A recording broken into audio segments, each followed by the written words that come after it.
The topics and opinions expressed in the following show are solely those of the hosts and their guests and not those of W4CY Radio, its employees, or affiliates.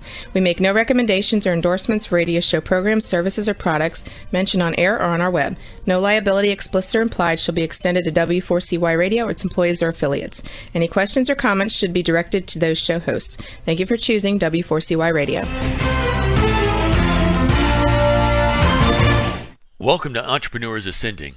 This isn't just a podcast. This is a call to action for all entrepreneurs who are tired of seeing their businesses and communities suffer while big business continues to grow by the billions.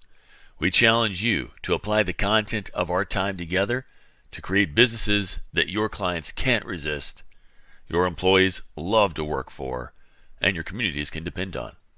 Now is the time for Entrepreneurs Ascending. All right. Hey, welcome to Entrepreneurs Ascending. This is Matt Barbey, and I have a guest here with me today, Joe Thibeault. Hey, good morning. Good morning. It's good to have you, man. You too. How you doing? Doing well? Doing well. Good. You're looking good. You're looking sharp. Thank you. Looking awake. That's good. Yeah. That's good. The coffee's been good. Good. I've got my yerba mate tea in my Hulk cup here, so yeah. That never fails. It's not reflective of my mood, though, I swear. So, I mean, maybe I'm getting a little hangry. I haven't eaten breakfast yet. But anyway, all right. So this is Entrepreneurs Ascending, and it's so great having you here with us today. Again, this show is not just like another podcast, just another show. This is really about a call to action. This is about the fact that small business is really being crushed by big business. And we as entrepreneurs, as problem solvers, we need to take in all the information that we can and apply it to our businesses every day, every step of the way, to have that competitive edge.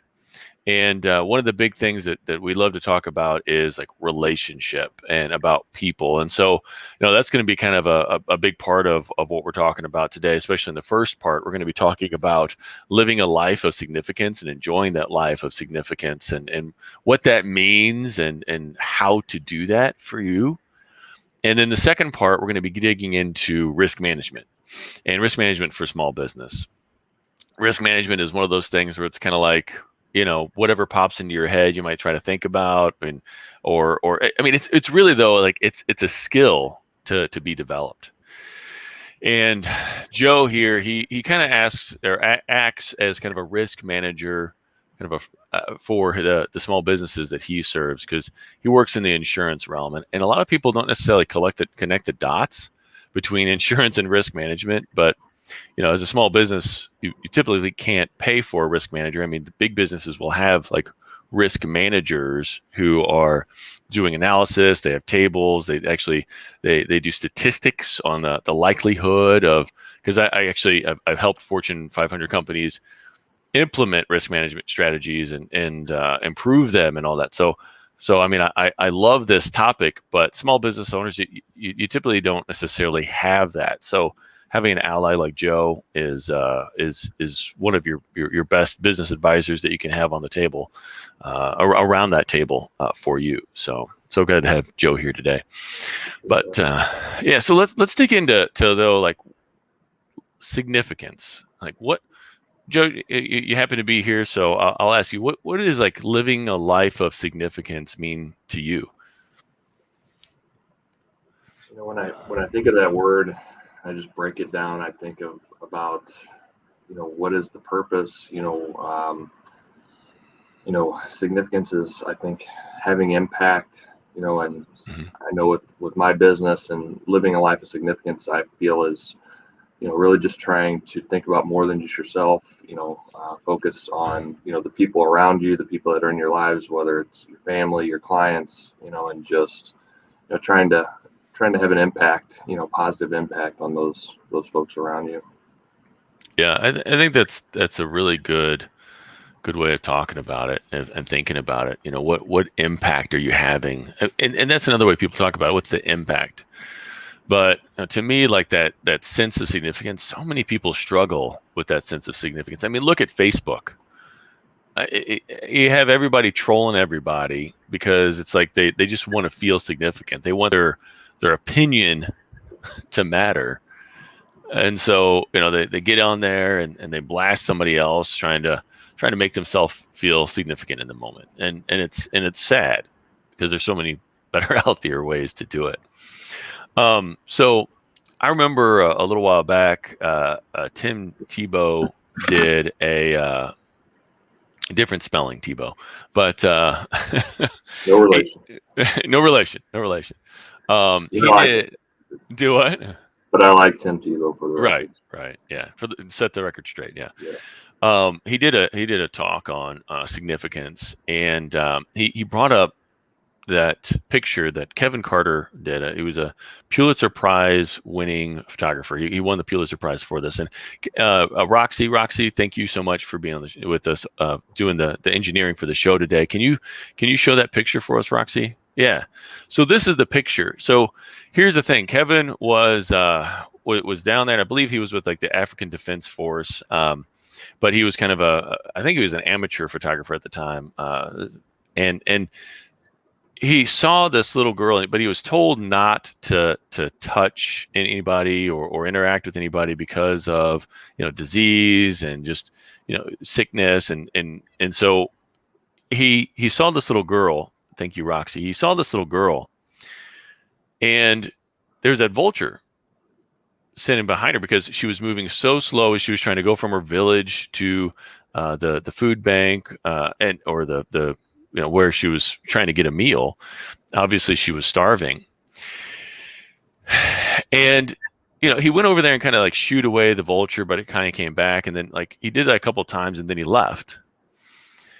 He ended up getting the Pulitzer Prize for that picture. 4 months later, he ended his own life. And it was just too much to bear. Just thinking about the fact that like he could have had an impact there.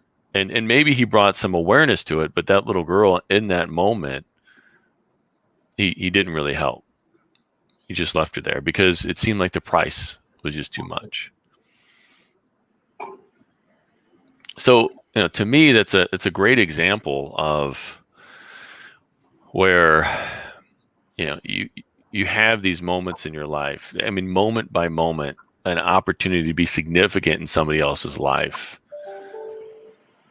And sometimes we're just so caught up in our own concerns and anxieties and the next thing that's going to, coming down the pike or the problem that we had yesterday that's still haunting us, that we miss out on those things. So Joe, like what are some things that you do, to try to kind of recenter yourself and think and bring yourself back to like, how do I have more significance in people's lives?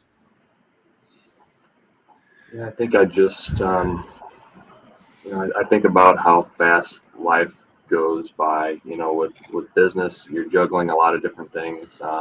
You're wearing a lot of different hats in the course of a day. And, sometimes it's, you really have to build your business to where you've got time to focus, and think intentionally about, the call you're going to make and the impact you're going to have, and, what questions may be there, just being prepared and being there in the moment. Because, I know I've been on calls where, I was distracted going into the call, just ending one conversation, the phone rings and I jump right into another one. And, it's good to be focused and intentional, and know that every conversation has meaning, and, just be there. Everyone deserves that focus, and, just making sure you build your business so that, you can deliver that kind of, attention and focus. Yeah, I think that's good. I like what you said there about kind of taking that moment too. So like yesterday, I kind of woke up a little bit of a funk. I was working with somebody and we had found a really great candidate, and unfortunately that person ended up taking a position somewhere else. So I don't know. I was, for some reason it was bothering me, probably more than it should, because we're working and we've got a lot more candidates too. But it's just kind of like maybe a little bit of empathy for the clients and just like, man, I know he's he was really excited about it, and it kind of sucks, So I don't know. I guess I was kind of waking up yesterday and thinking about it. But I had to kind of like recenter myself, and because I didn't want that going into all of my other meetings. I didn't want it to slow me down from helping him with the next thing, right? And so one thing that I've found that helps me, and this can be, I think, taken with a spiritual in a spiritual way, or it can be just done through kind of like meditation, but taking that moment before I step into a meeting with somebody else, and kind of, I kind of just ask for some guidance and like, okay, how can I be more present for this person? How can I, feed into this person's life and help this person in this moment? Like, what does this person need the most? And I use it kind of a spiritual. I ask for kind of spiritual guidance, but I think it can also be kind of an affirmation if spirituality is not your thing. It can also be kind of an affirmation or a reminder, like before you go in, how help me, or before I go in there, I just think about, okay, I need to look for what this person needs in this moment. Even for like a sales meeting, I've been in sales meetings where, I realize that like there's something else that this person kind of needs before they work with me. And if I can be honest and true with myself about, okay, how can I positively impact this person as opposed to trying to close the deal? And when they're, I can tell they're kind of not really ready for it, or maybe they kind of need something else.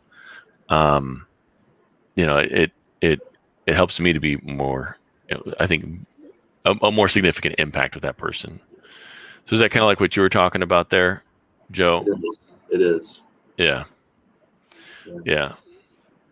And I'll mention, there is a scripture that I've read, that helps keep me focused. It's Philippians chapter 2, verses 3 and 4, and it says, "Do nothing from selfishness or empty conceit, but with humility of mind regard one another as more important than yourselves." Yeah. Do not merely look out for your own personal interest, but also for the interest of others.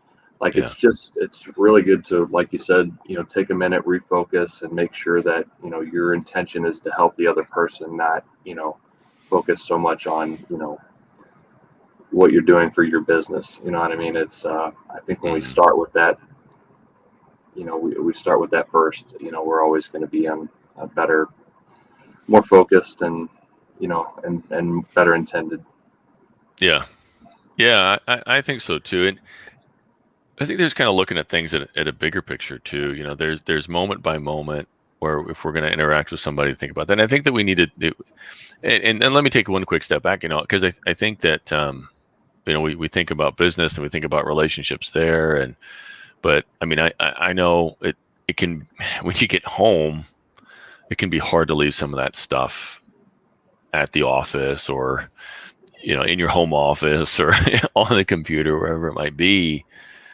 But it's just important.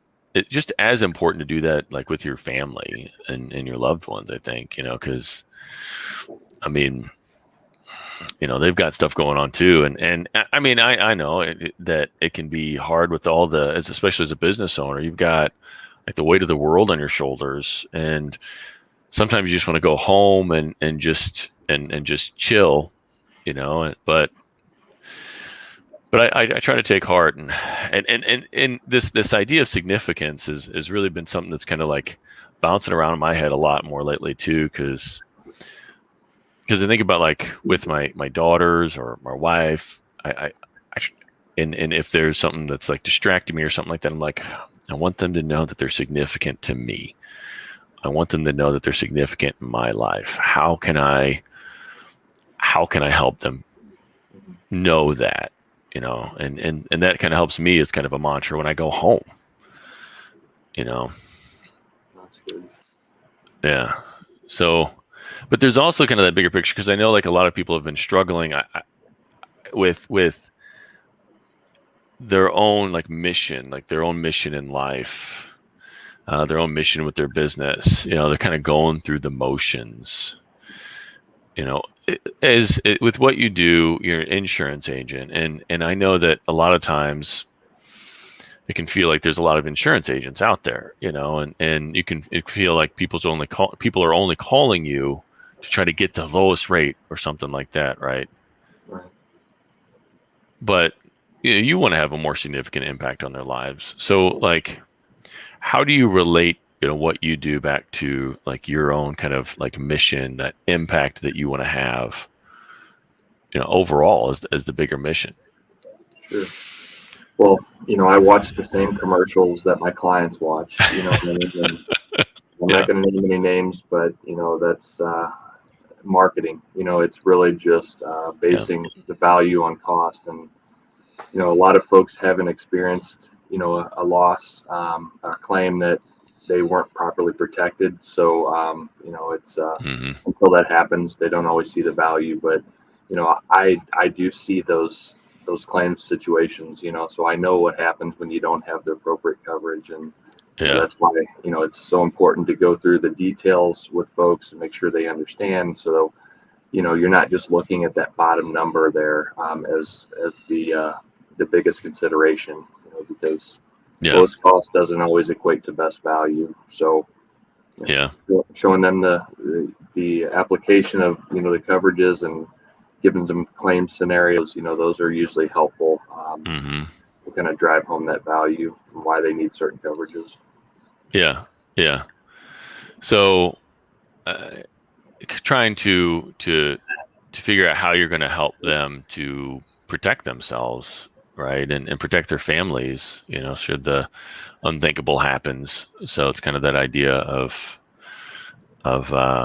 helping them to see what they might not see, and protect them. I think that's good. I mean, and for me, the name of my coaching company is Time for Success, and it's interesting because there's a difference between success and significance. And even kind of going back to that picture, the gentleman, Kevin Carter, he was successful. I mean, he got a Pulitzer Prize for that, but he didn't feel like it was significant or in a way that was important to him.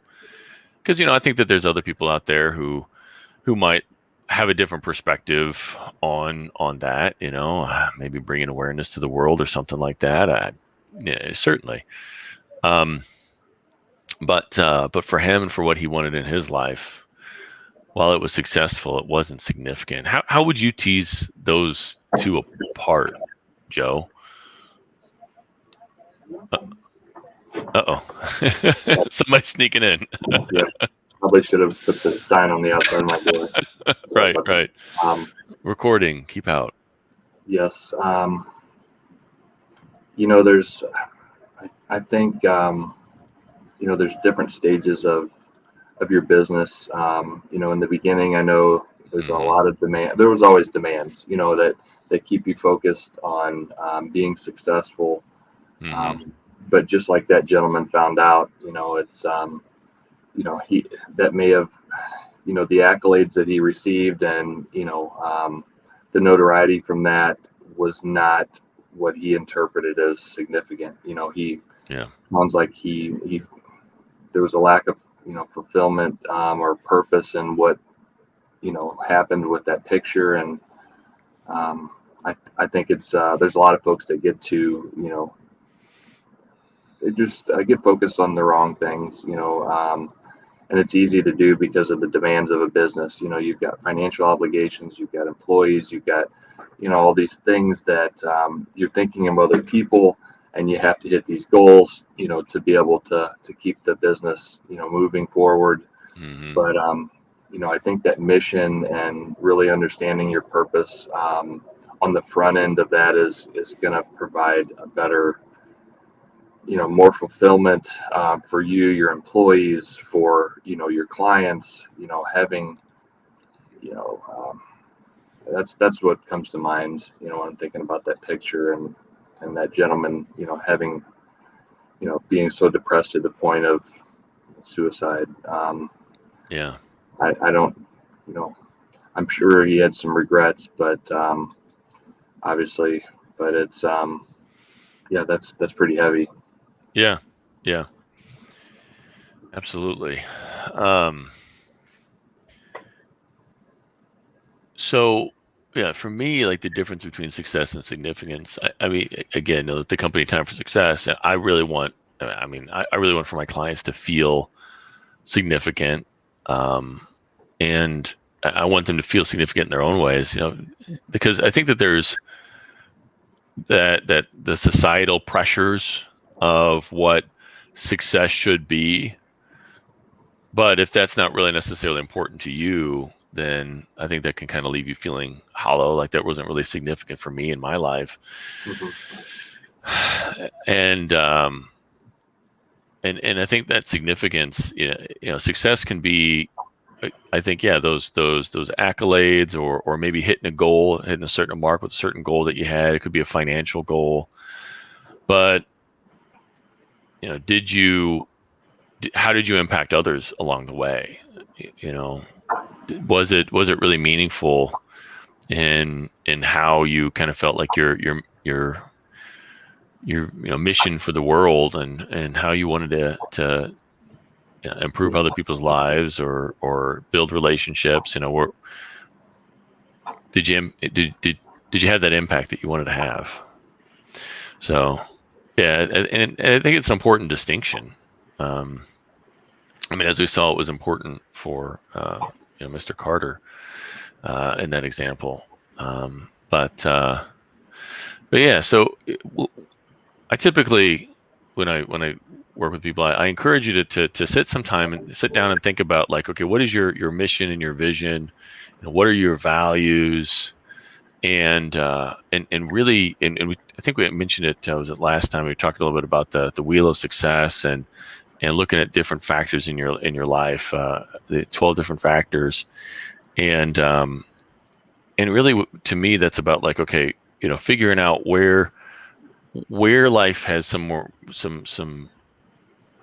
meaning to you, and trying to figure out, like, where you want it to be. What does a perfect 10 look like?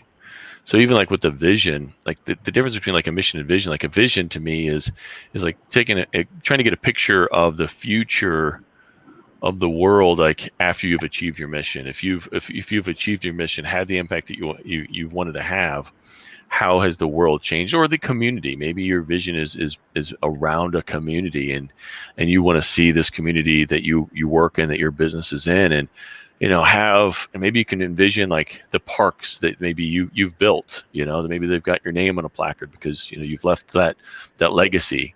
Maybe there's a road named after you because of the impact that you had in that local district, or maybe the schools are bigger, better, maybe you donated a bunch of computers so you can imagine the technology and the systems that are in there for the students. Maybe a nonprofit that you really care about has a bigger reach. Maybe you can imagine all the smiles and all the lives that the people have touched through that nonprofit that you've even worked through.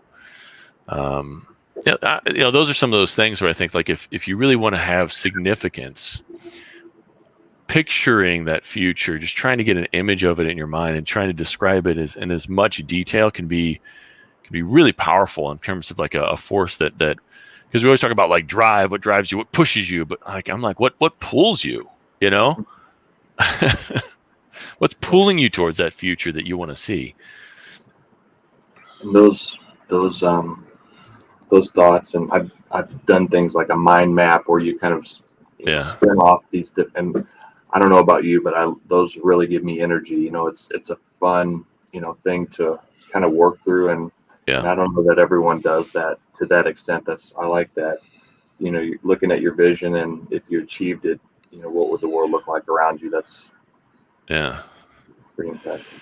Yeah, what is that? Because to me, that's that significance. What's the impact that you had? So I encourage you. We're going to go into part 2 here in a second. I encourage you as a listener, again, take that, write out your vision, write out, like, imagine all the impacts that you could have on your family, and what college did your kids go to, and how did you help them to maybe start their own businesses, or whatever that vision is that you have, like write it out, describe it out, and figure out what pulls you into that future of that significance that you can have in other people's lives.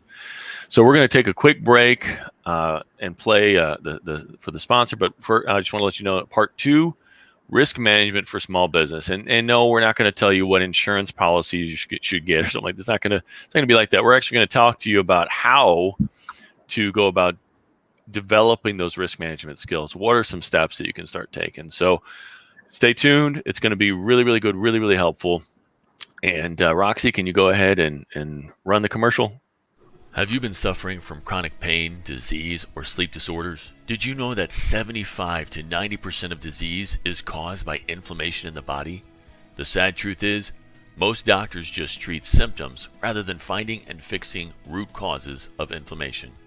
If you want to fix your health problems, then finding and fixing the cause of the inflammation is a must. It's time to demand this for your health care and start living life to its fullest again. Book a discovery appointment with the Functional Health Team founder, Dr. Flory, to get your answers ASAP at www.functionalhealthteam.com. All right, and we're back. And honestly, Dr. Flory has helped me with some things that I've been struggling with pain and stuff like that. So I definitely encourage you think outside the box a little bit. Don't just think pills. Don't just think medicine. There's a cause of inflammation in your body. Dr. Flory helps you find that. So please, give Dr. Flory a call. All right. And running into, we're going to jump right into risk management in your business. And so Joe, what is risk management? I think there's a lot of misconceptions about what that is. So Joe, what is risk management?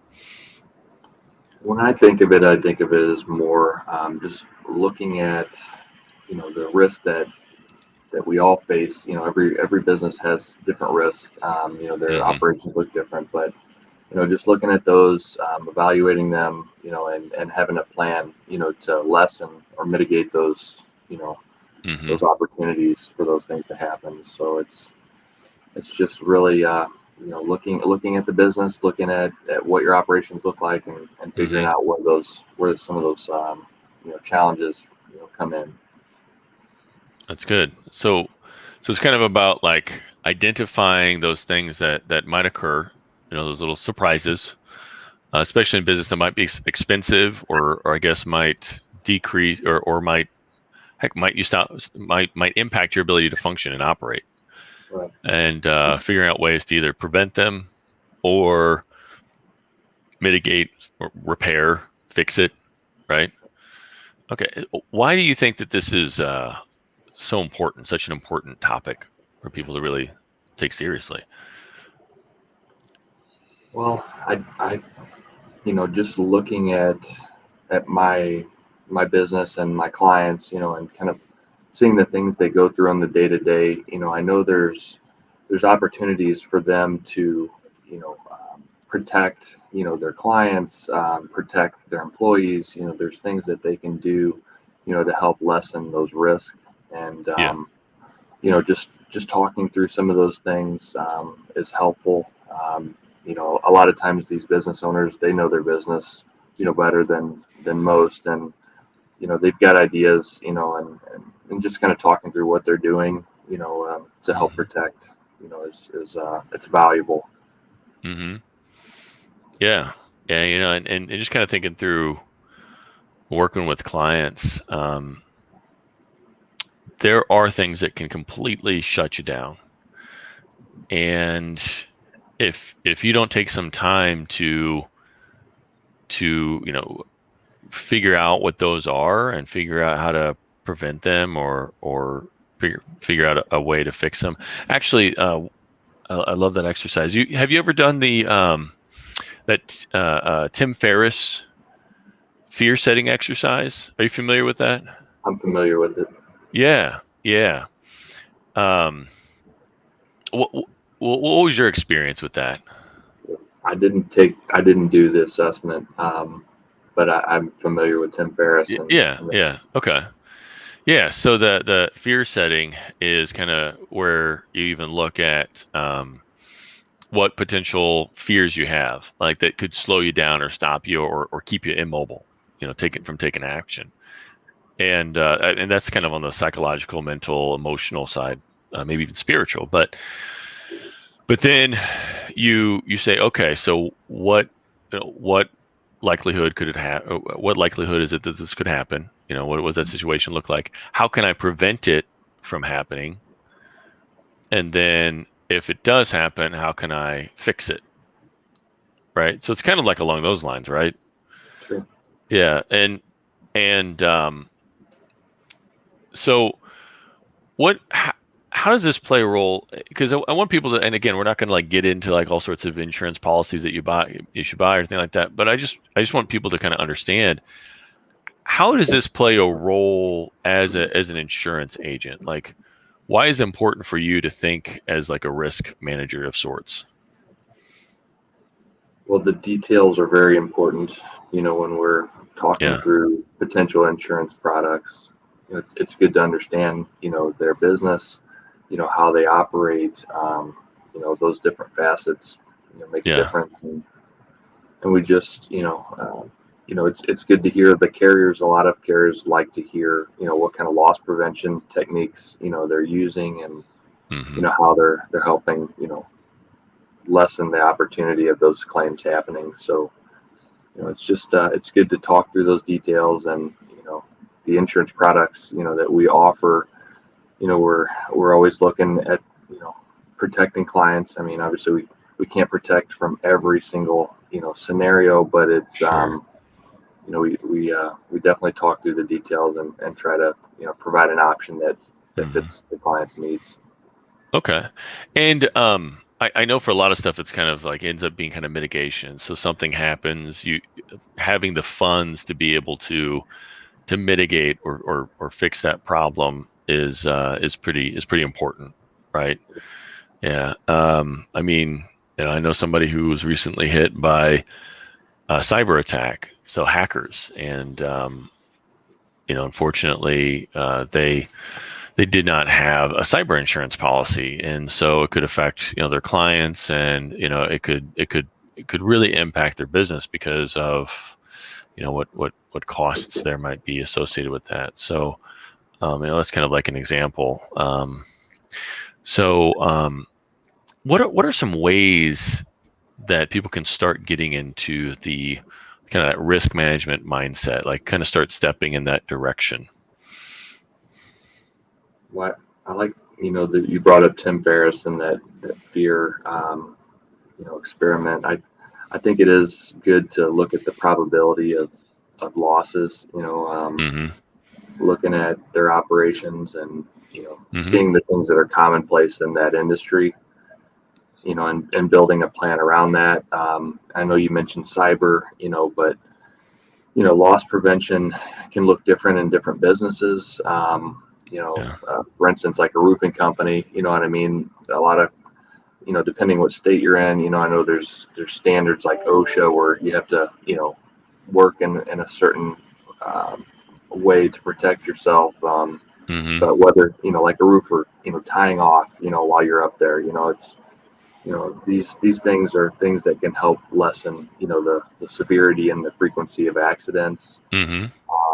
Cyber insurance, if you're a doctor's office, what I mean, the security that you have, what I mean. I know the big thing with that is the type of information that you store for clients. What I mean. It's good to kind of talk through those things and make sure they're doing the best they can at protecting information. But whether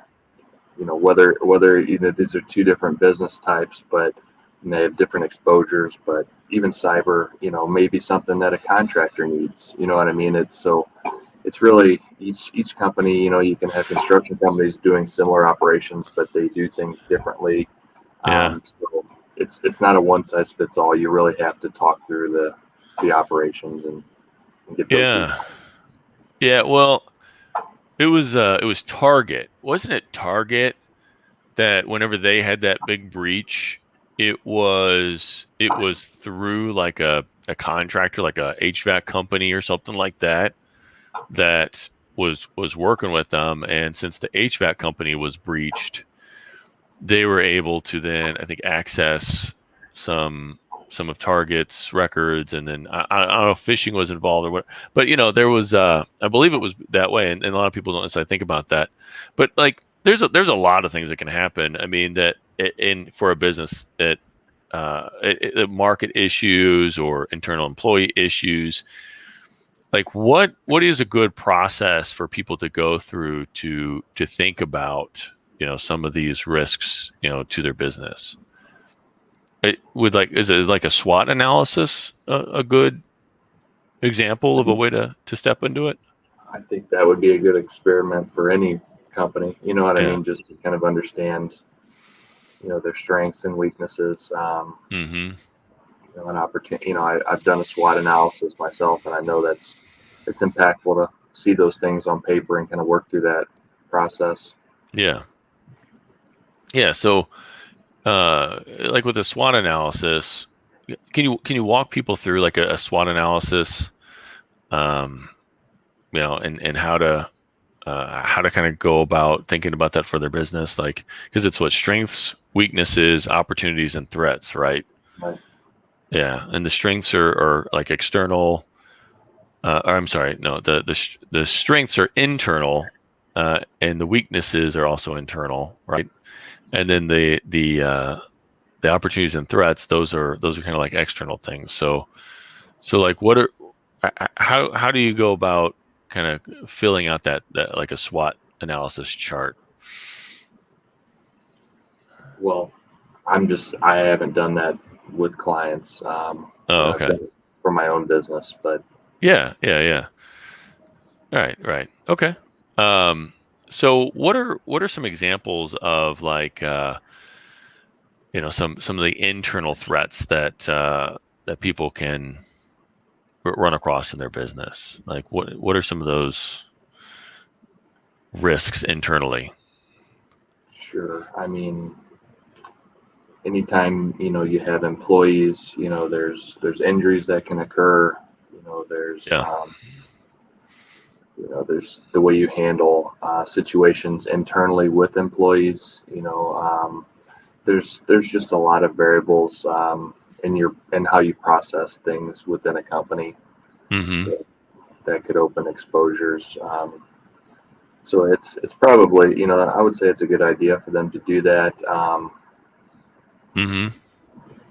Yeah. I mean, yeah. There's a lot that can happen internally. I mean, in terms of like, especially on the human side. I think people are even seeing that right now with like the Great Resignation and just difficulty with getting people to be productive and all that. I mean, there's the physical, mental issues of things, and the morale and productivity. Those are some internal things that unfortunately, I see a lot of people overlook some of that stuff. They didn't think to plan ahead and just think that like kind of the same old leadership is going to be effective as opposed to seeing kind of the trends and trying to adapt. Trying to figure out how can you bring some more of the flexibility to the workplace. How can you create a better environment for people to work? So I think those are some of the things that people should think about. What about like equipment and technical type issues? I mean, we talked a little bit about like cybersecurity, but what do you like for a contractor? I mean, sometimes their equipment is like, they're shut down if their equipment gets broken or something like that, or if there's some sort of theft, something like that, right? Right. The maintenancing of the vehicles and Yeah. the loss prevention with how you store the equipment or tools. Mm-hmm. Yeah. So yeah, how you store it, how you go about where where the location is. Is it likely that is it in a high crime area? Is it in a floodplain? Those are things to think about. But also, I think it's interesting because there can be, I think, even threats on the positive side of things. So if like one example that I know and I've seen very commonly, working with sales teams is like that. Have you ever seen it where it like somebody gets a sale, they close the deal, And then it's kind of like, I'm just going to chill. I'm going to take the time to celebrate. I'm going to chill and, get back hard at it like next week or maybe tomorrow. But, they kind of slack off for the rest of the day because I closed the deal. All right, I'm good. That's a threat from a positive thing happening, isn't it? Yes, it can be. Yeah. Absolutely. So, what are some other steps that business owners can take in terms of risk management? What other advice would you have for them? I think there's so much information, out there, that's shared among businesses. It's good to kind of know what's trending in your industry. Yeah, that's a good point. Because because if you're thinking about the external threats, right? Yeah, that's that kind of that competition in the marketplace, maybe even the business environment. I've seen companies where they had like a great location, but then the roads were changed, the traffic flows were changed in such a way as to where that location ended up being terrible, and they had to shut down, like a little diner. I've seen that with little diners, because a highway ended up kind of coming through and making access difficult, and so they ended up getting shut down. That's good. What else have you seen? Have you seen like what example of like market shifts have you seen that might get people kind of thinking?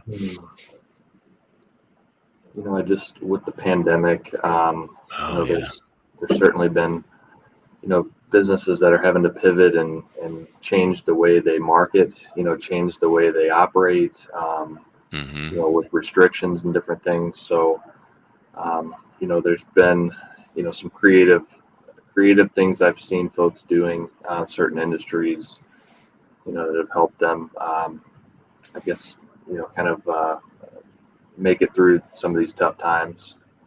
So, yeah, that's been a huge example of market shifts. And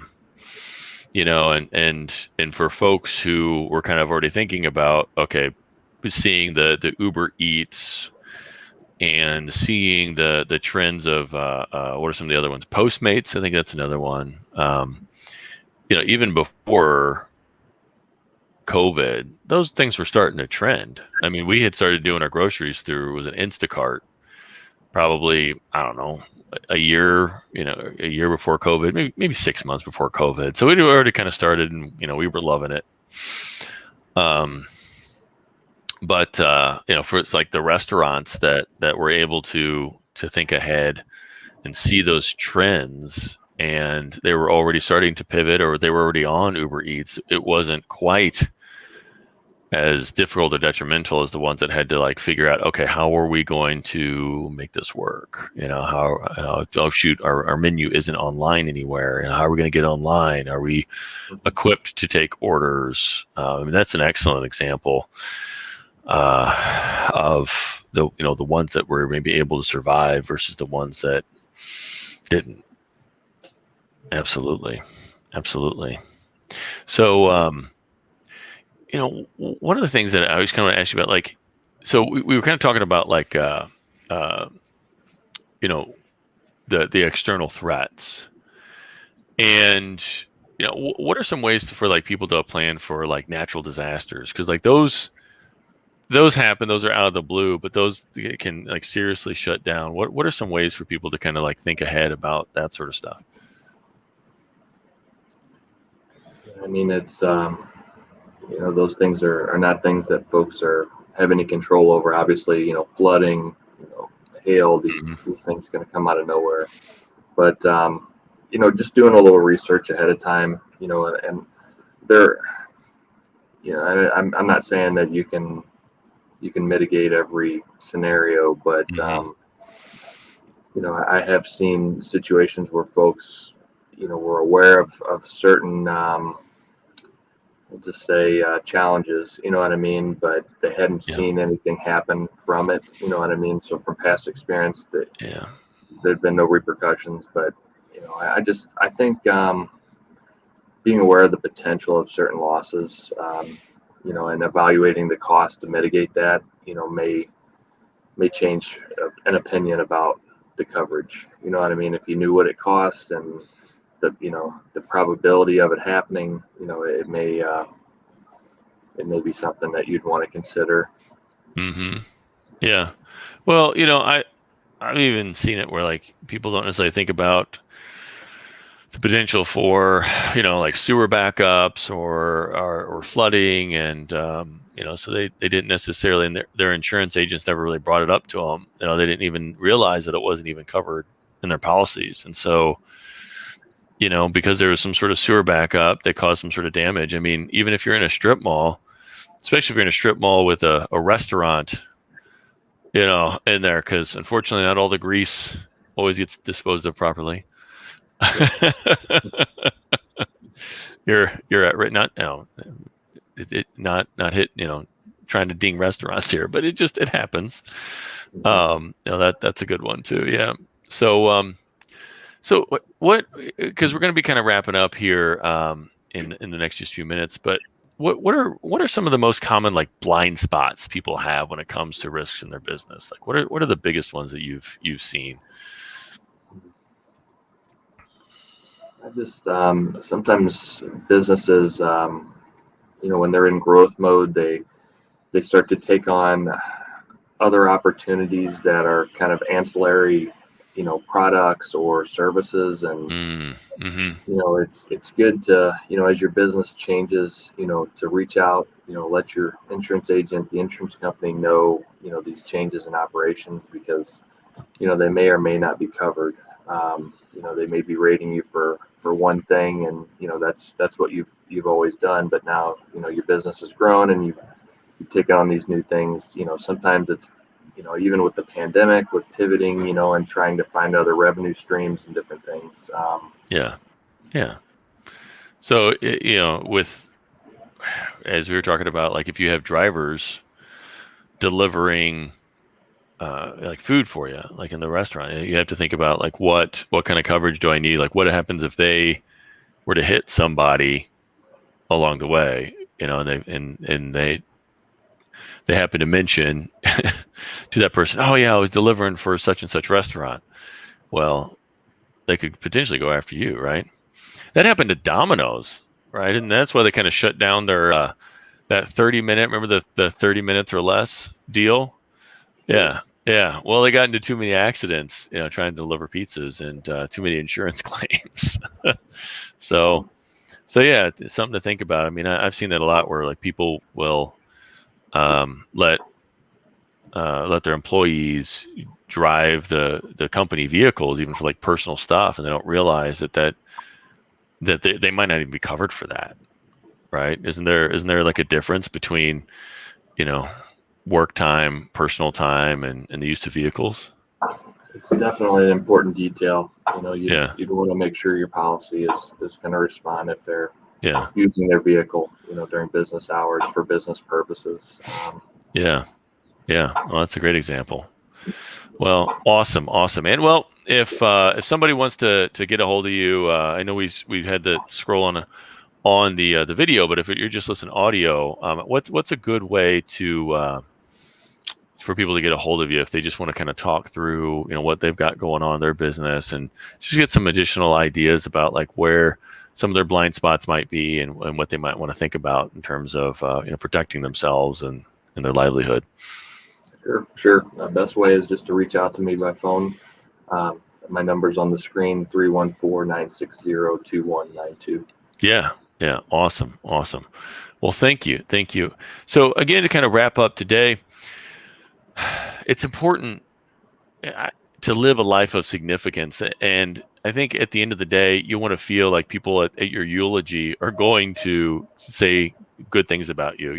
They're going to talk about the impact that you had on their lives. There's few people who say, who want people talking about, the big bank account at the eulogy. They want people saying, we really love this person because of how they affected our lives. So think about that, as you're trying to build your vision for how you live a life of significance, and then put on your risk management hat on your business. And that was part two.